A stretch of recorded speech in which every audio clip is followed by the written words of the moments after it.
स्वागत है आपका दोस्तों बिहार न्यूज में। मैं फिरदौस गनी और आप देख रहे हैं केडीबी लाइव। दोस्तों आज हो चुका है 12 सितंबर 2025। तो आज की पूरे बिहार की टॉप न्यूज लेकर आए हैं आपके लिए। वीडियो शुरू करने से पहले आपसे रिक्वेस्ट है कि अगर आप पहली बार चैनल पर आए हैं तो चैनल को सब्सक्राइब करके बेल आइकन को प्रेस कर दीजिए और साथ ही साथ वीडियो को लाइक कर दीजिए, अपने दोस्तों के साथ शेयर भी कीजिए। तो चलिए चलते हैं आज की खबरों की ओर। दोस्तों आज बिहार न्यूज़ की शुरुआत सबसे पहले करेंगे कि बिहार के उप मुख्यमंत्री सम्राट चौधरी ने बहुत ही बड़ा बयान दे दिया है। उन्होंने चौंकाने वाला बयान दिया है क्योंकि उन्होंने कहा है कि नेपाल में जो आज हालात शुरू हुए हैं ये कांग्रेस की वजह से शुरू हुए हैं। बिहार के उप मुख्यमंत्री और बीजेपी नेता सम्राट चौधरी ने नेपाल में जारी हिंसा और राजनीतिक उथल पुथल के लिए एक चौंकाने वाला बयान दिया है। उन्होंने कहा है कि नेपाल में हिंसा के लिए कांग्रेस की पार्टी की नीतियां जिम्मेदार है। उन्होंने एक चौंकाने वाला बयान देते हुए कहा है कि अगर नेपाल और पाकिस्तान भारत का हिस्सा होता तो फिर वे आज भारत की शांतिपूर्ण और समृद्ध होते। दोस्तों पूर्णिया से पटना तक शिक्षा विभाग के अफसर का साम्राज्य फैला हुआ है। दरअसल बात है कि बिहार में भ्रष्ट अधिकारियों की अब खैर नहीं है। इस समय विजिलेंस की टीम ताबड़तोड़ छापेमारी कर रही है। इसी क्रम में गुरुवार को शिक्षा विभाग के regional deputy director Virendra Narayan Singh के 3 ठिकानों पर छापेमारी की गई है। विजिलेंस की टीम ने एक साथ पटना, मुजफ्फरपुर और पूर्णिया स्थित घर के साथ साथ ऑफिस में छापेमारी की। विजिलेंस यानी कि स्पेशल विजिलेंस यूनिट के द्वारा ये छापेमारी आय से अधिक संपत्ति को लेकर की गई है। तीनों जगह एक साथ छापेमारी चल रही है।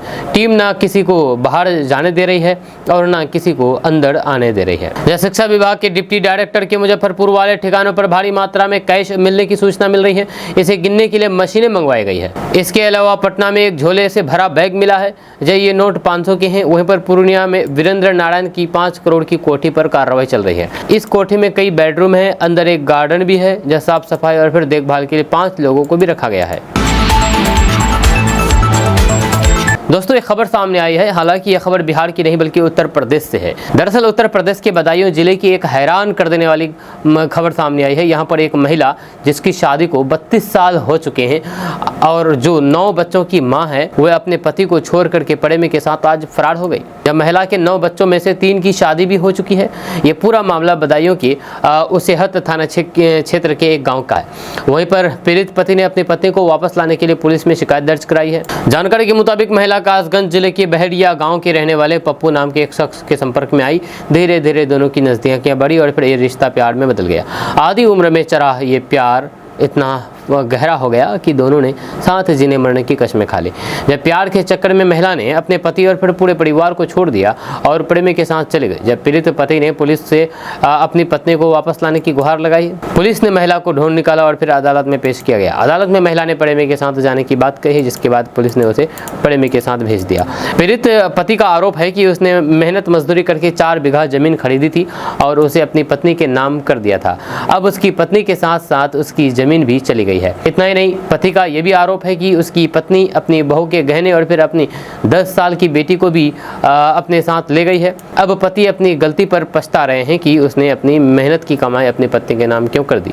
इस महिला की एक बेटी और फिर 2 बेटियों की शादी हो चुकी है और उनके भी बच्चे हैं। दादा नानी बनने के बाद महिला द्वारा उठाए गए ये कदम, इस कदम से उसके बच्चे भी शर्मिंदगी महसूस कर रहे हैं। पूरे इलाके में इस घटना की खूब चर्चा हो रही है। दोस्तों अगर आप भी किस्त पर फोन खरीदते हैं तो फिर आपके लिए जरूरी खबर है। खबर के अनुसार भारतीय रिजर्व बैंक यानी कि RBI एक नए नियम पर विचार कर रहा है, जिसके तहत अगर कोई ग्राहक किस्त पर खरीदा हुआ मोबाइल फ़ोन का लोन नहीं चुकाता है तो फिर बैंक उसके फ़ोन को दूर से ही लॉक कर देगा और इसके लिए जल्द ही RBI की अनुमति दी जा सकती है। आपको बता दूं कि इस कदम का उद्देश्य बैंकों के फंसे हुए कर्ज को कम करना है। रिपोर्ट्स के मुताबिक इस कदम से बैंकों के फंसे कर्ज से राहत मिलने की उम्मीद है। भारत में उपभोक्ता इलेक्ट्रॉनिक्स जैसे कि मोबाइल फ़ोन का एक बड़ा हिस्सा छोटे छोटे पर्सनल लोन पर खरीदा जाता है। होम क्रेडिट फाइनेंस की 2024 की एक स्टडी के मुताबिक 1/3 से ज़्यादा उपभोक्ता इलेक्ट्रॉनिक्स किस्तों पर खरीदे जाते हैं। वहीं पर भारत में मोबाइल का बाजार बहुत बड़ा है। यह TRAI के अनुसार देश में 1.16 बिलियन से ज़्यादा मोबाइल कनेक्शन है। ऐसे में अगर RBI का ये प्रस्ताव लागू होता है तो फिर ये न केवल बैंकों को सुरक्षित करेगा बल्कि ग्राहकों के लिए भी एक समय पर लोन चुकाने का दबाव बढ़ाएगा। मीडिया रिपोर्ट्स के मुताबिक खबर है कि RBI आने वाले कुछ महीनों में बैंकों और फिर वित्तीय संस्थानों के लिए अपने फेयर प्रैक्टिसेस कोड को अपडेट करने की तैयारी में है। या इस अपडेट में फ़ोन लॉकिंग मैकेनिज्म से जुड़े हुए दिशा निर्देश शामिल किए जाएंगे। आपको बता दें कि पिछले साल आरबीआई ने बैंकों और फिर वित्तीय संस्थानों को ये निर्देश दिया था कि वे लोन न चुकाने वाले ग्राहकों के मोबाइल फ़ोन को लॉक करने की प्रथा को तुरंत रोक दें। ये तरीका पहले से अपनाया जा रहा था, जिसमें जब कोई ग्राहक मोबाइल फ़ोन को किस्त पर खरीदता था तो फिर उसी समय फ़ोन में एक विशेष ऐप इंस्टॉल किया जाता था। इस ऐप के जरिए बैंक या लेंडर कंपनी को ये अधिकार मिल जाता था कि अगर ग्राहक समय पर भुगतान न करे तो फिर वे फ़ोन को दूर से लॉक कर दें। दोस्तों, बिहार में इस साल के अंत में होने वाले विधानसभा चुनाव के बीच बिहार कांग्रेस प्रभारी कृष्ण अल्लावरू के एक बयान ने इंडिया गठबंधन में हलचल पैदा कर दी है। दरअसल वह तेजस्वी यादव को महागठबंधन के सीएम पद का उम्मीदवार नहीं मानते हैं। इससे पहले मीडिया के सवाल पर राहुल गांधी ने भी चुप्पी साधी थी, जब बिहार के सीएम पद के महागठबंधन के उम्मीदवार के बारे में उनसे पूछा गया था। बिहार कांग्रेस प्रभारी कृष्ण अल्लावरू को विधानसभा चुनाव में राजद नेता तेजस्वी यादव को महागठबंधन का सीएम पद का उम्मीदवार मानने से इनकार कर दिया। कांग्रेस प्रभारी के इस बयान पर राजद सांसद मनोज झा ने कहा कि बिहार की जनता तय कर चुकी है। वहीं पर दिल्ली में मीडिया से एसआईआर के मुद्दे पर राजद सांसद मनोज झा इस बातचीत कर रहे थे। इसी दौरान उनसे एक पत्रकार ने सवाल किया है कि कांग्रेस प्रभारी कृष्ण अल्लावरू राजद नेता तेजस्वी यादव को बिहार के लिए सीएम का चेहरा मानने से इनकार कर रहे हैं। इस पर उन्होंने कहा कि बिहार की जनता तय कर चुकी है। उन्होंने कहा कि ये आपके लिए खबर हो सकती है, बिहार की जनता के लिए नहीं, क्योंकि बिहार की जनता ने तय कर लिया है। वहीं पर कांग्रेस पर आरजेडी सांसद मनोज झा ने कहा है कि सभी दल अपनी टाइमलाइन के अनुसार ही घोषणा करते हैं। राजद सांसद मनोज झा ने कहा कि तेजस्वी यादव स्वयं भी चाहे तो भी अपने नाम को पृष्ठभूमि में नहीं ला सकते हैं। दूसरी ओर पटना में मीडिया से बातचीत करने के दौरान कांग्रेस प्रभारी कृष्ण अल्लावरू ने कहा कि मुख्यमंत्री का चेहरा बिहार का है और बिहार की जनता तय करेगी। आप रुक करके देखिए, हड़बड़ी में क्यों है। दोस्तों, क्या आपको पता है कि दुनिया में सबसे ज़्यादा किस धर्म के लोग अपने धर्म को छोड़ते हैं और किस धर्म में लोग ज़्यादा जा रहे हैं? हम आपको इसके बारे में बताएंगे। दरअसल इस वक्त पूरी दुनिया की आबादी 800 करोड़ के पार है। वर्ल्डोमीटर की रिपोर्ट के मुताबिक इसमें सबसे बड़ी हिस्सेदारी इस्लाम और ईसाई धर्म को मानने वालों की है। लेकिन हाल ही में आई प्यू रिसर्च सेंटर रिपोर्ट 2025 ने धार्मिक रुझानों पर बड़ा खुलासा किया है। रिपोर्ट के मुताबिक 55 वर्ष से कम आयु के हर 10 में से एक व्यक्ति ने उस धर्म का त्याग कर दिया है जो वे बचपन से निभाते आ रहे थे। ये धार्मिक परिदृश्य में बड़े बदलाव का संकेत माना जा रहा है। धर्म का त्याग करने वालों की सूची में ईसाई धर्म में सबसे आगे है। इसमें ज्यादा गिरावट देखी गई है, यानी कि ईसाई धर्म के लोग ज्यादातर अपने धर्म को छोड़ रहे हैं। प्यू रिसर्च सेंटर रिपोर्ट 2025 की रिपोर्ट के मुताबिक 100 ईसाइयों में से 17 लोगों ने धर्म छोड़ा और केवल 5.5% लोगों ने ईसाई धर्म अपनाया। इस तरह से देखा जाए तो फिर कुल मिलाकर के 11.6% का शुद्ध नुकसान हुआ है। इस आंकड़ों से साफ पता चलता है कि वैश्विक स्तर पर ईसाई धर्म को धर्म परिवर्तन से सबसे ज्यादा नुकसान झेलना पड़ रहा है। वहीं पर दुनिया में मौजूद बौद्ध धर्म के बारे में बात करें तो 100 बौद्धों में से 22% ने धर्म छोड़ दिया है, जो सभी धर्मों में सबसे अधिक है। वहीं पर 12.3% लोगों ने बौद्ध धर्म अपनाया है। इस तरह से नेट लॉस 9.8% रहा है।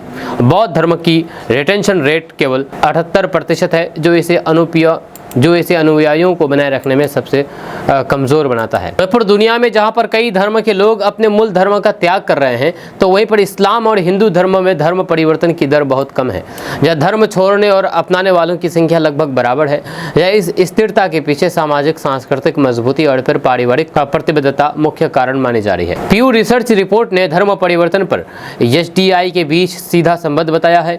जहाँ एसडीआई 0.8 या फिर उससे अधिक वाले देश जैसे कि अमेरिका, कनाडा, यूरोप में 18% वयस्कों ने अपना बचपन का धर्म छोड़ा। वहाँ पर एसडीआई 0.55 से कम वाले देश जैसे कि अफ्रीका और फिर दक्षिणी एशिया के कुछ हिस्से में केवल 3% लोगों ने धर्म छोड़ा। इस आंकड़े से पता चलता है कि जहाँ पर शिक्षा, आय और फिर स्वतंत्रता जितनी अधिक होगी, वहाँ पर धर्म परिवर्तन और फिर असंबद्धता की संभावना इतनी ही ज़्यादा होती है।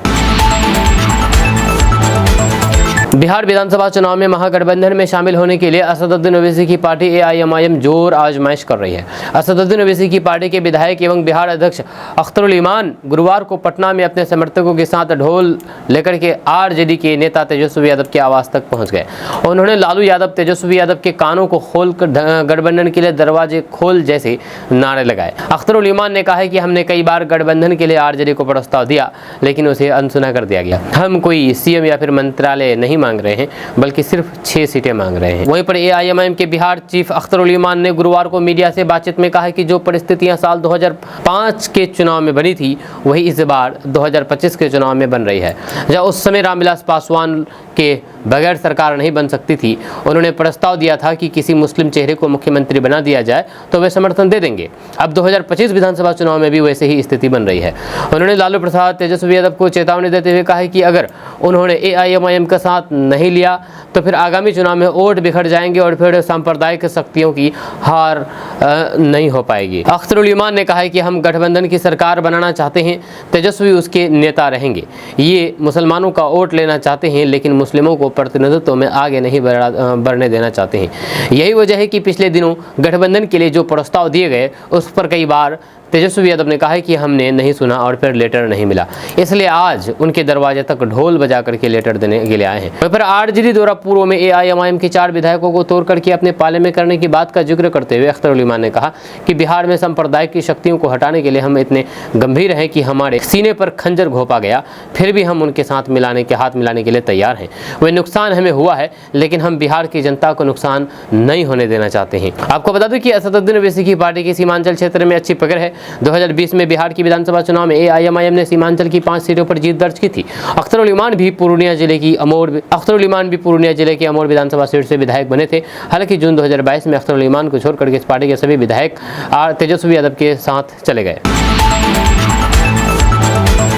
दोस्तों, बिहार विधानसभा चुनाव को लेकर के महागठबंधन में सीट बंटवारे पर वीआईपी प्रमुख मुकेश सहनी ने बड़ा बयान दिया है। उन्होंने कहा है कि 15 सितंबर तक सीट शेयरिंग पर अंतिम सहमति बन जाएगी और ये ऐलान एनडीए के ऐलान से पहले हो जाएगा। गुरुवार को मुकेश सहनी ने कहा है कि जल्द ही सबके सामने साफ हो जाएगा कि मुख्यमंत्री कौन होगा और डिप्टी सीएम की जिम्मेदारी किसे मिलेगी। सीट बंटवारे की घोषणा के बाद हमारी यात्रा की शुरुआत होगी और फिर इसके बाद हम पूरी ताकत के साथ चुनावी मैदान में उतरेंगे।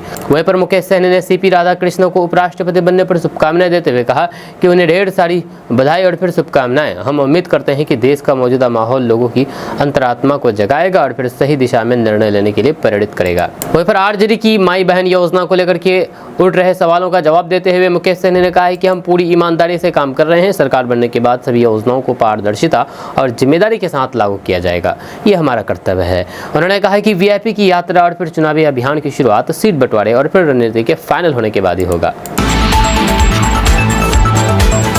दोस्तों, बिहार में गड़बड़ी करने वाले पीडीएस दुकानदारों के खिलाफ एक्शन होगा। जी हां, सरकार ने आदेश जारी कर दिया गया है। दरअसल बात यह है कि खाद्य एवं उपभोक्ता संरक्षण विभाग के प्रधान सचिव पंकज कुमार ने राज्य के सभी उप निदेशक, जिला आपूर्ति पदाधिकारी एवं अनुमंडल पदाधिकारियों के साथ वीडियो कॉन्फ्रेंसिंग के माध्यम से 0 ऑफिस डे के माध्यम से चलाए जा रहे राज्यव्यापी सार्वजनिक वितरण प्रणाली दुकानों के निरीक्षण अभियान के तहत की जा रही कार्रवाई की समीक्षा की गई है। समीक्षा में प्रधान सचिव ने सभी अनुमंडल पदाधिकारियों को निर्देश दिया है कि सभी सार्वजनिक वितरण प्रणाली दुकानों जिनमें खाद कम अनाज देने एवं खराब गुणवत्ता के अनाज देने की शिकायत की रिपोर्ट जांच प्रतिवेदन में प्राप्त हुई है पर नियम अनुसार कार्रवाई अविलंब सुनिश्चित करें। 0 ऑफिस डे अभियान अगले 2 दिनों तक चला करके विशेष बचे हुए जन वितरण प्रणाली की दुकानों की 100% निरीक्षण कराना सुनिश्चित करेंगे। दोस्तों, बिहार के बाहुबली नेता आनंद मोहन ने मुकेश सहनी के साथ एनडीए की डील फाइनल हो जाने का दावा कर दिया है। आनंद मोहन ने कहा है कि एनडीए की जीत पक्की करने के लिए मल्लाहों का साथ देना बेहद जरूरी है। गौरतलब है कि मुकेश सहनी को एनडीए में लाने का चिराग पासवान विरोध कर रहे हैं, लेकिन आनंद मोहन का कहना है कि चिराग पासवान से ज्यादा जरूरी एनडीए के लिए मुकेश सहनी है। आनंद मोहन के अनुसार लोकसभा चुनाव में मुकेश सहनी के महागठबंधन के साथ होने से एनडीए की चुनौती बढ़ गई थी। जब बिहार की राजनीति में निषाद समुदाय एक उभरती हुई सियासी शक्ति है। 2023 की बिहार जाति जनगणना के अनुसार निषाद समुदाय की आबादी करीब 5.5% है, जो इसे अति पिछड़ा वर्ग की एक प्रभावशाली उपजाति बनाती है। हालांकि जातिगत आंकड़ों के लिहाज से मल्लाहों का प्रतिशत 2.6 है। वहीं निषाद, मल्लाह, केवट, बिंद, कश्यप जैसे सभी जल आधारित पेशों से जुड़ी हुई उपजातियों को मिलाकर के इसे 8 से 9% कहा जाता है, जिसे एक व्यापक निषाद समाज के रूप में प्रस्तुत किया जाता है। निषादों का प्रभाव खास करके उन क्षेत्रों में है जहां पर नदियां और फिर मछली पालन उनकी आजीविका का आधार है। ये समुदाय अपनी एकजुटता और फिर वोटिंग पैटर्न के लिए जाना जाता है, जो किसी भी गठबंधन के लिए गेम चेंजर साबित हो सकता है।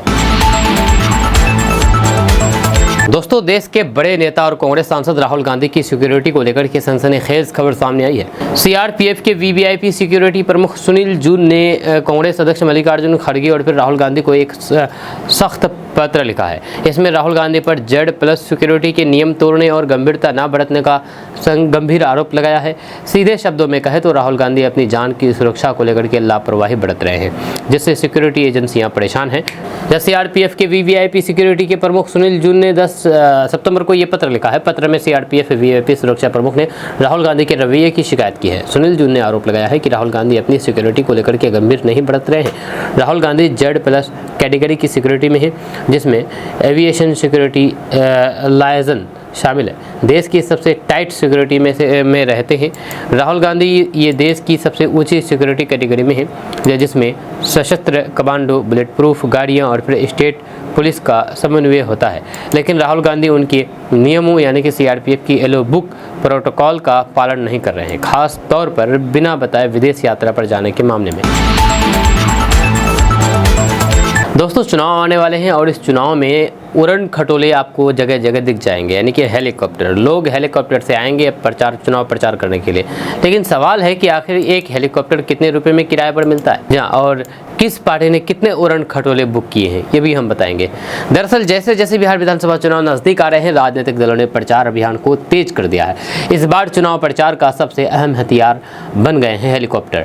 चुनावी आसमान में कुल 20 हेलीकॉप्टर उड़ान भरेंगे, जिनमें से ज्यादातर का इस्तेमाल एनडीए और फिर महागठबंधन के नेता करेंगे। बीजेपी और जेडीयू के चेहरे वाले एनडीए ने प्रचार के लिए 15 हेलीकॉप्टर बुक किए हैं। इनमें से 12 से 13 हेलीकॉप्टर बीजेपी के लिए और फिर 2 जेडीयू के लिए रखे गए हैं। साथ ही साथ हिंदुस्तानी अवाम मोर्चा और फिर उपेंद्र कुशवाहा की पार्टी, राष्ट्रीय लोक मोर्चा जैसे सहयोगी दल भी इनका उपयोग करेंगे।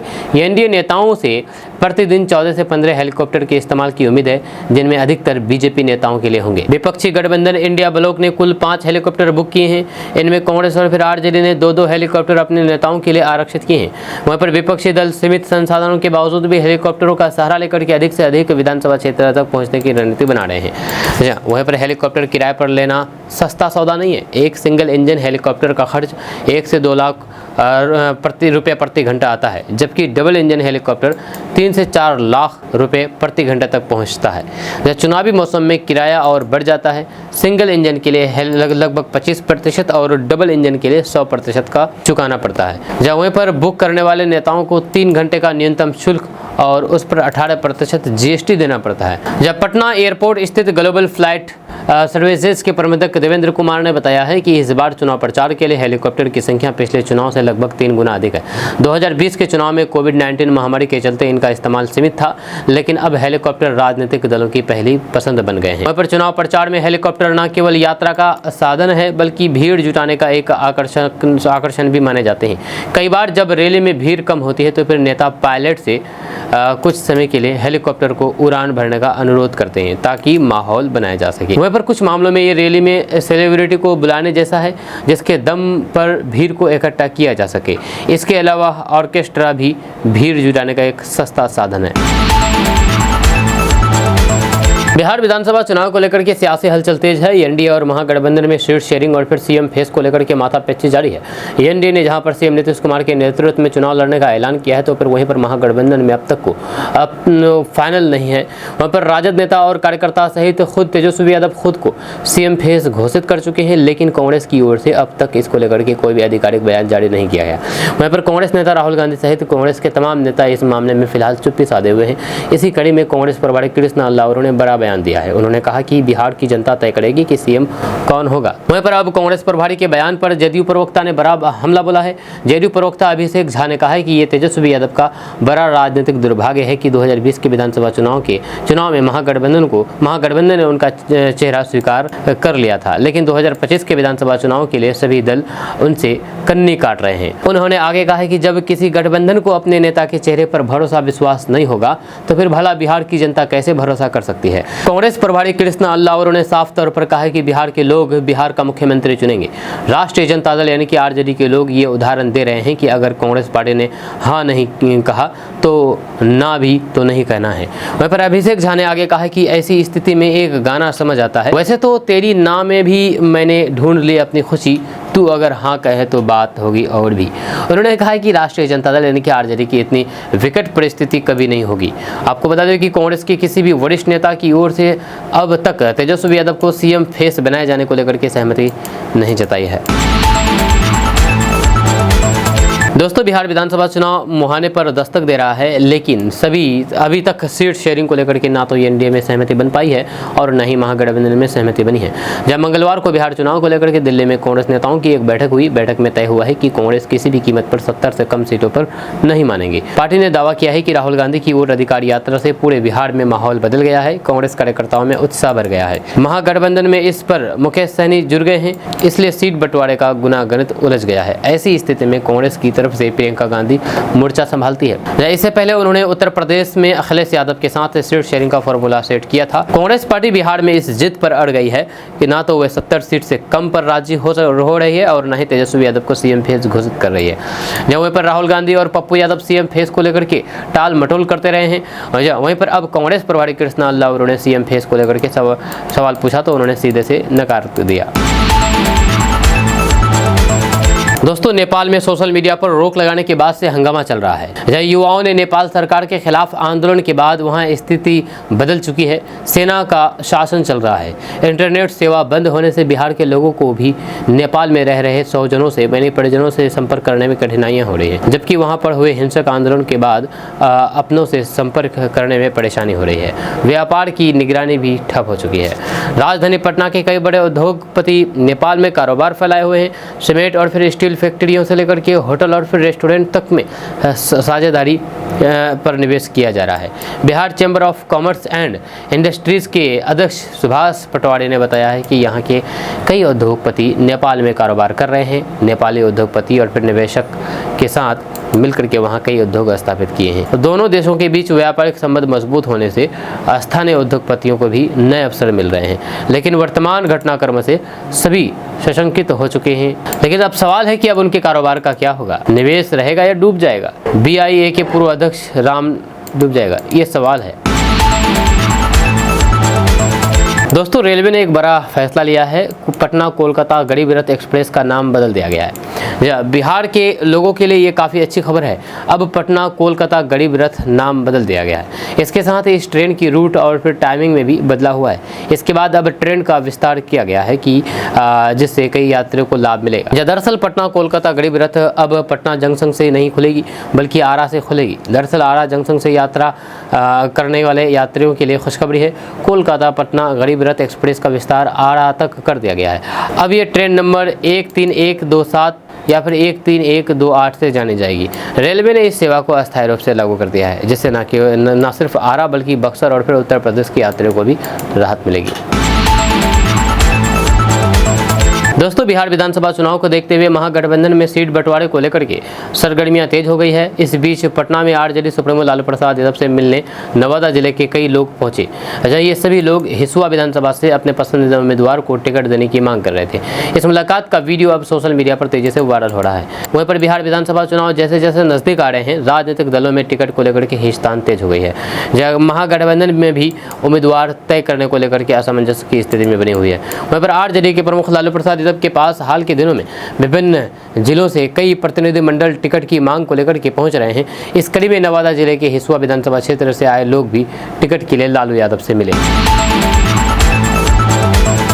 दोस्तों, बिहार के एक ऐसा शहर है जहां के मकान अब डिजिटल होने जा रहे हैं। अब हर घर पर हाईटेक QR कोड लगाया जाएगा। जब बिहार के एक शहर में, दरअसल बिहार में मुजफ्फरपुर नगर निगम ने शहर के सभी सरकारी और फिर निजी भवनों की नई नंबरिंग करने का फैसला किया है। इस योजना के तहत मकानों पर हाईटेक नंबर प्लेट लगाई जाएगी, जिसमें QR कोड शामिल होगा। नागरिक इस कोड को स्कैन करके नगर निगम में अपनी शिकायत आसानी से दर्ज कर सकेंगे। इसके साथ ही मोबाइल पर होल्डिंग नंबर डाल करके मकान का पता और फिर अन्य जानकारी के लिए प्राप्त की जा सकेगी। वहीं पर नगर निगम इस योजना को लागू करने के लिए जल्द ही एरियल सर्वे करेगा। जब पहले चरण में सभी भवनों की तस्वीरें ली जाएगी, दूसरे चरण में घर घर जाकर के सर्वे किया जाएगा, जिससे उन भवनों की जानकारी मिलेगी जो अब तक संपत्ति के कर के दायरे से बाहर है। नगर आयुक्त विक्रम विरकर के अनुसार इसे निगम की आय बढ़ेगी और फिर नागरिक सुविधाओं में सुधार संभव होगा। आपको बता दूं कि ये पहली बार नहीं है जब शहर में ऐसी योजना बनाई गई है। एक दशक पहले भी मैप माई इंडिया को एरियल सर्वे का जिम्मा दिया गया था, लेकिन वह योजना बीच में ही रुक गई। इस बार नगर निगम आश्वस्त है कि पूरी प्रक्रिया पूरी होकर के मुजफ्फरपुर को नियोजित और फिर हाईटेक शहर बनाने में मदद करेगी। जनसुराज में टिकट नहीं बिकता, जी हाँ, ये कहना है प्रशांत किशोर का। प्रशांत किशोर ने यह भी कहा है कि राहुल गांधी को सिर्फ तेजस्वी यादव की चिंता है, बिहार की जनता की नहीं। दरअसल जनसुराज के सूत्रधार प्रशांत किशोर अपनी बिहार बदलाव यात्रा के क्रम में कल गोपालगंज के हथुआ विधानसभा में बिहार बदलाव जनसभा करने पहुंचे थे। वहीं पर सबिया एयरपोर्ट मैदान में आयोजित जनसभा को संबोधित करने के बाद उन्होंने पत्रकारों से बातचीत करते हुए राहुल गांधी के उस बयान पर पलटवार किया है जिसमें उन्होंने कहा कि प्रशांत किशोर उनके फोकस में नहीं है। प्रशांत किशोर ने तंज भरे अंदाज में कहा कि राहुल गांधी बहुत बड़े आदमी हैं, उनके फोकस में बिहार का युवा नहीं बल्कि देश और मोदी है। या हम लोगों को बिहार से मतलब है। राहुल गांधी प्रधानमंत्री के परिवार से हैं या प्रधानमंत्री के बेटे हैं, उनके फोकस में प्रशांत किशोर या बिहार कैसे आएगा। उन्होंने कहा कि राहुल गांधी को बिहार के युवाओं से मतलब नहीं है। जहाँ उनको लालू यादव के बेटे तेजस्वी यादव से मतलब है, लेकिन प्रशांत किशोर को बिहार के युवाओं से मतलब है। बिहार से पलायन बंद होना चाहिए, इससे मतलब है प्रशांत किशोर को। वहीं पर जनसुराज पार्टी से टिकट दिए जाने की प्रक्रिया में से संबंधित सवाल पर प्रशांत किशोर ने कहा है कि उम्मीदवारी के आवेदन के लिए 21,000 रुपये की फीस है, इसमें कोई बड़ी बात नहीं है। फिर जनता जिसे चुनेगी वो उम्मीदवार बनेगा। ये कोई राजद, भाजपा या फिर कांग्रेस नहीं है कि जहां टिकट बिकता है वहां जनता चुनेंगी कि किसी जनसुराज का उम्मीदवार बनाना है। प्रशांत किशोर ने गोपालगंज की जनता से बड़ा वादा करते हुए कहा है कि दिसंबर 2025 से बुजुर्गों को 2,000 रुपये मासिक पेंशन, बच्चों को निजी स्कूलों में मुफ्त शिक्षा और फिर युवाओं को बिहार में ही 10 से 12,000 रुपये की रोजगार मिलने लगेगा। वहीं पर इससे पहले प्रशांत किशोर ने हथुआ में जनता से बड़ा वादा करते हुए कहा है कि दिसंबर 2025 से 60 साल से अधिक उम्र के हर पुरुष और फिर महिला को 2,000 रुपये मासिक पेंशन दी जाएगी। इसके साथ ही उन्होंने बड़ा ऐलान किया है कि जब तक सरकारी विद्यालय में सुधार नहीं हो जाएगा तब तक आप अपने 15 साल से कम उम्र के बच्चों को निजी स्कूल में पढ़ाएं और फिर उनकी फीस सरकार भरेगी ताकि गरीब का बच्चा भी अंग्रेजी मीडियम स्कूल में पढ़ सके। इसके अलावा प्रशांत किशोर ने बड़ा ऐलान करते हुए कहा है कि इस साल बिहार की बदहाली की आखिरी दिवाली और छठ होगी। छठ के बाद गोपालगंज के युवाओं को 10 से 12,000 रुपये की मजदूरी करने के लिए अपना घर परिवार छोड़ करके नहीं जाना पड़ेगा। बिहार भर के ऐसे 50 लाख युवाओं को वापस बुला करके उन्हें यहीं पर 10 से 12,000 रुपये का रोजगार दिया जाएगा। ये कहना है प्रशांत किशोर का। दोस्तों, बिहार के एक ऐसे जिले हैं जहां पर 12 सितंबर को रोजगार मेला लगाया जाएगा, यानी कि आज, जहां युवाओं के लिए सुनहरा अवसर है। दरअसल बात है कि बिहार के बक्सर जिले में रोजगार की तलाश कर रहे युवाओं के लिए खुशखबरी सामने आई है। बक्सर जिला नियोजनालय की तरफ से फ्लिपकार्ट कंपनी के सहयोग से 12 सितंबर को यानी कि आज जॉब कैंप यानी कि रोजगार मेला का आयोजन किया जा रहा है। इस कैंप का आयोजन सुबह 11 बजे से दोपहर 3 बजे तक किया जाएगा। वहीं पर इस संबंध में नियोजनालय ने स्पष्ट किया है कि जिन अभ्यर्थियों का पहले से रजिस्ट्रेशन नहीं है वह नेशनल कैरियर सर्विस पोर्टल यानी कि www.ncs.gov.in पर ऑनलाइन रजिस्ट्रेशन करा सकते हैं। साथ ही साथ इच्छुक उम्मीदवार सीधे जिला नियोजनालय बक्सर से भी संपर्क साध सकते हैं। रजिस्ट्रेशन की प्रक्रिया पूरी करने के बाद ही उम्मीदवारों को इस जॉब कैंप में शामिल होने की अनुमति दी जाएगी। बायोडाटा और आधार कार्ड लाना अनिवार्य है। लिटिल पीने वालों को सरकार माफी दें। दरअसल नीतीश की शराबबंदी पर जीतन राम मांझी फिर से फायर हो गए हैं। बिहार विधानसभा चुनाव से पहले शराबबंदी को लेकर के सियासी पारा गर्म है। केंद्रीय मंत्री जीतन राम मांझी ने नीतीश सरकार की शराबबंदी पर एक बार फिर से निशाना साधा है। जीतन राम मांझी ने लिटिल यानी कि थोड़ी बहुत शराब पीने वाले लोगों के लिए खिलाफ दर्ज केस को आगामी बिहार विधानसभा चुनाव से पहले खत्म करने की मांग भी कर दी है। उन्होंने कहा है कि पीने के लिए शराब ले जाने वालों पर कोई भी कार्रवाई नहीं होनी चाहिए। शराब पीने वालों को पकड़ने के बजाय उसे बनाने और फिर तस्करी करने वाले माफिया के खिलाफ कार्रवाई होनी चाहिए। वहीं पर सत्ताधारी एनडीए में शामिल हिंदुस्तानी अवाम मोर्चा के सुप्रीमो जीतन राम मांझी ने मीडिया से बातचीत में शराबबंदी पर सवाल उठाए हैं। उन्होंने सीएम नीतीश कुमार से कहा है कि बड़े पैमाने पर हजारों लाखों लीटर शराब बनाने वाले माफिया को पकड़ने के लिए सघन अभियान चलाना चाहिए। जीतन राम मांझी ने कहा है कि शराबबंदी पर तीसरी बार जब समीक्षा हुई थी तब मुख्यमंत्री नीतीश कुमार ने कहा था कि अगर कोई भी व्यक्ति पीने के लिए थोड़ी मात्रा में शराब ले जा रहा हो उसे नहीं पकड़ा जाए। केंद्रीय मंत्री जीतन राम मांझी ने कहा है कि सरकार को नीतीश की उस बात पर गौर करते हुए शराब पीने के मामले में पकड़े गए लोगों के खिलाफ दर्ज केस खत्म कर देना चाहिए। जीतन राम मांझी ने आरोप लगाया है कि पुलिस अपना पाप छिपाने के लिए बड़े बड़े शराब तस्करों को छोड़ रही है और खाना पूर्ति के लिए गरीबों को पकड़ करके जेल भेज रही है। इस बात को नीतीश कुमार को समझना चाहिए। दोस्तों बिहार के स्कूलों में अब मेंटल हेल्थ की जानकारी दी जाएगी। दरअसल बात यह है कि मध्याह्न भोजन के निदेशक विनायक मिश्रा ने जिला शिक्षा पदाधिकारी योजना से जुड़े अधिकारियों को पत्र भेज करके इस सप्ताह की गतिविधियों को सही तरीके से आयोजित करने का निर्देश दिया है। 10 अक्टूबर को विश्व मानसिक स्वास्थ्य दिवस मनाया जाता है, इसलिए इस सप्ताह स्कूलों में बच्चों, शिक्षकों, पेरेंट्स और समुदाय के लोगों के साथ मिलकर के मानसिक स्वास्थ्य को लेकर के चर्चा और फिर कार्यक्रम किए जाएंगे। स्कूलों में बच्चों के लिए विशेष सेक्शन होंगे जहां पर विशेषज्ञ उन्हें मानसिक स्वास्थ्य की देखभाल, तनाव कम करने और फिर खुश रहने के उपाय बताएंगे। इसके अलावा खेल, संवाद, विचार विमर्श जैसी गतिविधियों के जरिए बच्चों को मानसिक मजबूती के लिए भी सिखाया जाएगा। ये सारी गतिविधियां मनोदर्पण CIET.nic.in पर साझा की जा सकती है। इस पहल से बच्चों में आत्मविश्वास बढ़ेगा और फिर वे मानसिक समस्याओं को समझ करके उनका सामना करना सीखेंगे। शिक्षकों और फिर अभिभावकों को भी मानसिक स्वास्थ्य के बारे में जानकारी देकर के बच्चों की मदद करने के लिए प्रेरित किया जाएगा। वहीं पर 4 अक्टूबर से 10 अक्टूबर तक स्कूलों में स्वास्थ्य सप्ताह मनाया जाएगा। इस दौरान बच्चों को मानसिक स्वास्थ्य के बारे में समझाया जाएगा और उन्हें अपने मन की देखभाल करने के तरीके सिखाए जाएंगे। स्कूलों में बच्चों, शिक्षकों, अभिभावकों और फिर समाज के लोगों के साथ मिलकर के कई गतिविधियां होंगी ताकि सब मिलकर के खुश और फिर स्वस्थ रह सके। इससे बच्चों को मानसिक समस्याओं से लड़ने की हिम्मत और मदद मिलेगी। दोस्तों बंगाल की खाड़ी और फिर अरब सागर से लगातार मिल रही नमी के कारण बुधवार को दिन भर उमस के बाद शाम में राजधानी पटना समेत आसपास इलाकों में वर्षा ने राहत दी है। जब शाम में अचानक आसमान पर घने बादल उमड़ आए और फिर वर्षा की फुहारों से तपिश कम हुई। बीते 24 घंटे के दौरान उत्तरी भागों के अधिकांश भागों में झमाझम बारिश दर्ज की गई, जबकि राजधानी पटना समेत दक्षिणी भागों के 1 या फिर 2 स्थानों पर हल्की वर्षा दर्ज की। पश्चिमी चंपारण की बेतिया में सबसे ज्यादा 135 मिलीमीटर दर्ज की गई, जब पटना का अधिकतम तापमान 33 मिलीमीटर दर्ज की गई। वहीं पर मौसम विज्ञान केंद्र के अनुसार आज बिहार के अधिकांश भागों में बादलों की आवाजाही के साथ 5 जिलों और जैसे कि पूर्वी चंपारण, पूर्वी पश्चिमी चंपारण, सुपौल, अररिया, किशनगंज जिले में भारी बारिश की चेतावनी जारी की गई है। 13 जिलों में मेघ गर्जन, वज्रपात की संभावना।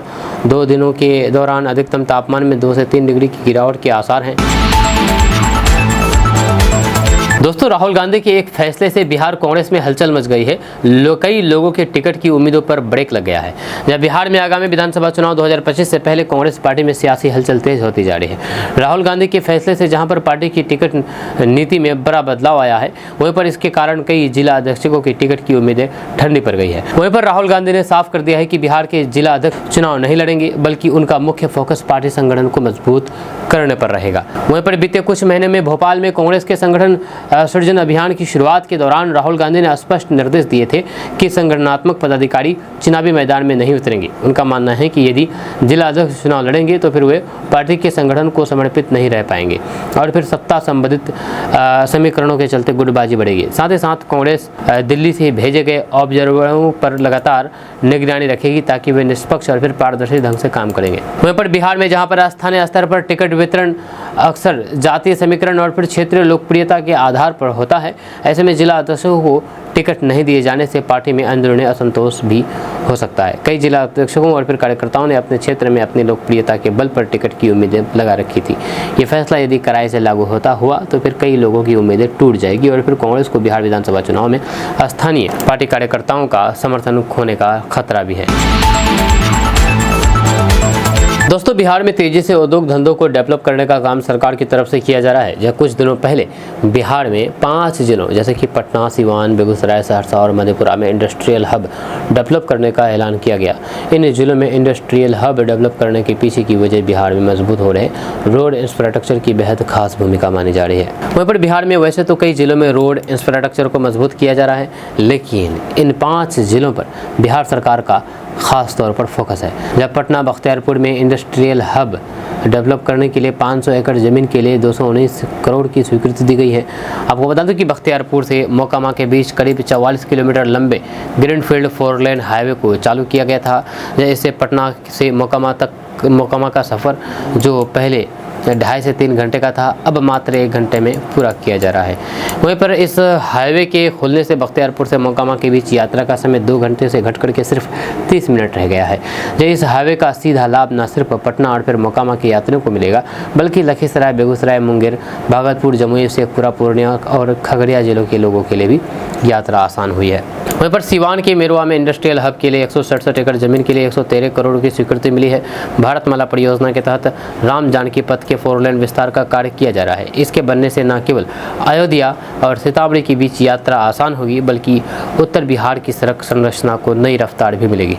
इस सड़क के बनने से सीवान, सारण और फिर आसपास के इलाके के लोगों को जाम से मुक्ति मिलेगी। वहीं पर बिहार की पुरानी और महत्वपूर्ण सड़कों में शामिल NH 31 को करीब 140 किलोमीटर की लंबाई में 2 लेन से 4 लेन बनाने का निर्णय लिया गया है। इस सड़क की चौड़ाई 2 लेन से 4 लेन होने पर यात्रा में कम समय लगेगा। इसके साथ ही 8 जिला के लोगों को आवागमन की बेहतर सुविधा मिल सकेगी। इसमें बेगूसराय, खगड़िया, मुंगेर, भागलपुर, मधेपुरा, सहरसा, पूर्णिया, कटिहार जिला शामिल है। दोस्तों, बिहार पशुपालन के क्षेत्र में तेजी से आगे बढ़ रहा है। अब बिहार के लोग पशुपालन जीवन निर्वाह के लिए नहीं बल्कि स्वरोजगार पाने के लिए कर रहे हैं। इसमें बिहार सरकार का पशु एवं मत्स्य संसाधन विभाग उनका सहयोग कर रहा है। विगत 5 वर्षों में पशुपालन के लिए राज्य सरकार की विभिन्न योजनाओं से करीब 250 करोड़ रुपए का अनुदान दिया गया है, जिसका लाभ अब ग्रामीण इलाकों में देखने को मिल रहा है। पशु एवं मत्स्य संसाधन विभाग गाय और फिर भैंस पालन से संबंधित कई योजनाओं का संचालन कर रहा है, जिसमें राज्य के बेरोजगार युवक युवतियों और फिर किसानों को डेयरी को स्थापित करने के लिए डेयरी की लागत का 75% तक अनुदान दिया जाता है। जहाँ समग्र गव्य विकास योजना और फिर देसी गौ पालन योजना के तहत लाभुक को 50 से 75% तक का अनुदान दिया जाता है। जब पिछले 5 वर्ष में इस योजना के तहत 178 करोड़ रुपए बतौर अनुदान दिया गया है। वहीं पर समेकित बकरी एवं भेड़ विकास योजना में 50 से 60% अनुदान दिया जाता है। इस योजना के तहत बीते 5 वर्षों में 19 करोड़ रुपए का अनुदान दिया गया है। जहाँ समेकित मुर्गी विकास योजना की प्रति योजना के तहत 30 से 40% सब्सिडी दी जाती है, जिसमें बीते 5 वर्षों में 41 करोड़ रुपए बतौर अनुदान दिया गया है।